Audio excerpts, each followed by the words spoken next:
underway from Atlanta. De Jong versus Trojan. The drag race for the lead into the final corner.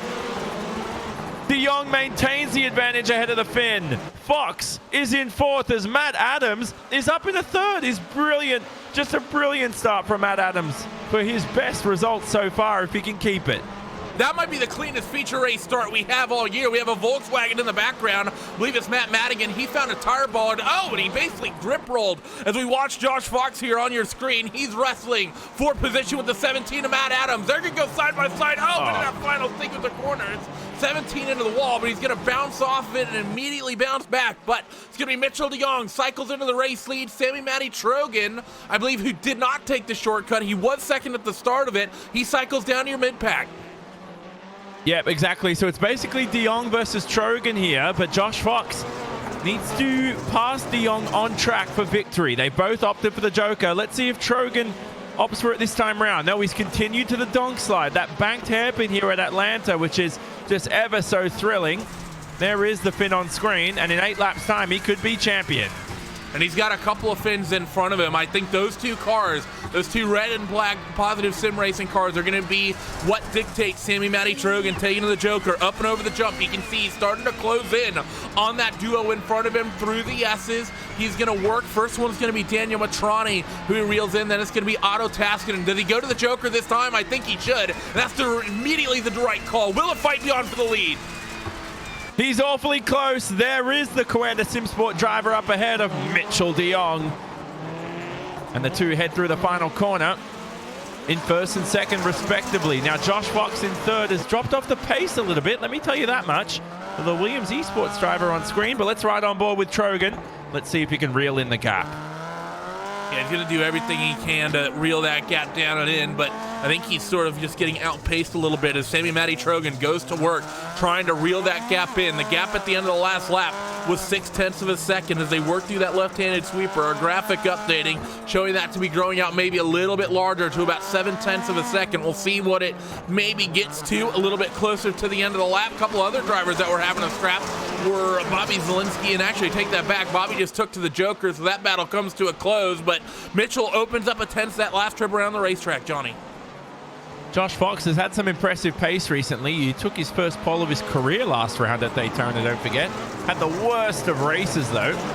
Didn't even make the feature at the end of the day. Zelensky has been ever so consistent, and we watch the American right behind his American compatriot of Fox.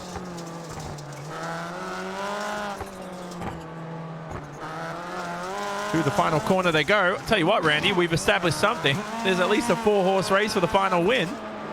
Yeah, this is one of the most tightly contested fights we've had at the head of the field all year. De Jong and Trogan still 0.7 of a second. They stayed about even that time, but P3, P4, 0.3 of a second. Right now, they're gearing up to have two Americans on the podium, but who's going to be the second one? Mitchell de Jong seems keen to at least be on the first step of the podium, but Josh Fox and Bobby Zielinski. Here comes Bobby up the inside. There's going to be an aggressive move. Yoinks the handbrake, able to get it wound up, and Josh Fox probably sweating bullets and probably feeling lucky to still be being out there. But Matt Adams, he's going to be the next driver to cycle in and maybe get into this fight. So this is quickly becoming a 3-car scrap for the third position.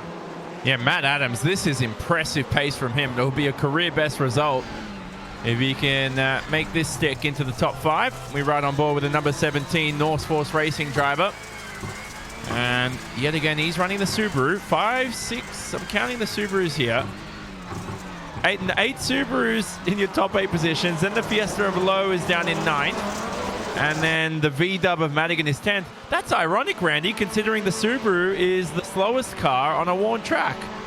Yeah, I think Lowe and Madigan, I don't think they had great starts. Lowe still owes us a shortcut, but it's only an 8-second delta, and he's 16 seconds off your leaders. He's not really in the window of anybody that's really had competitive speed at the moment. And talking about that, is any of our front runners still owe us jokers? I think just about everyone inside of the top 7, top 8.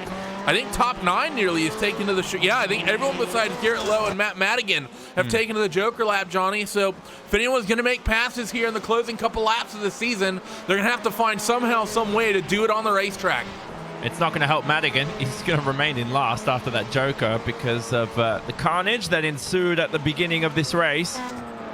but only a couple laps to go in the season. Can't believe we're calling it an end already after 9 thrilling weeks of racing for Rallycross in 2019. Mitchell de Jong is our only multiple feature race winner, like we said, and he could do it again, Randy, as he begins the final lap. Yeah, I mean, this has been we've had 8 races in this championship. This is the 9th one. Mitchell has already won 4 of the feature events. As he gets ready to take the white flag, he can make it 5 of 9 here as he works through this up towards the hairpin for the final time. Sammy's nowhere near close enough, and Mitchell about to get ready to put in another dominant performance in terms of wins, but Sammy Matty Trogan about to claim that championship in 2019. Well, had Mitchell not missed 2 rounds of the campaign, we could be crowning him the champion.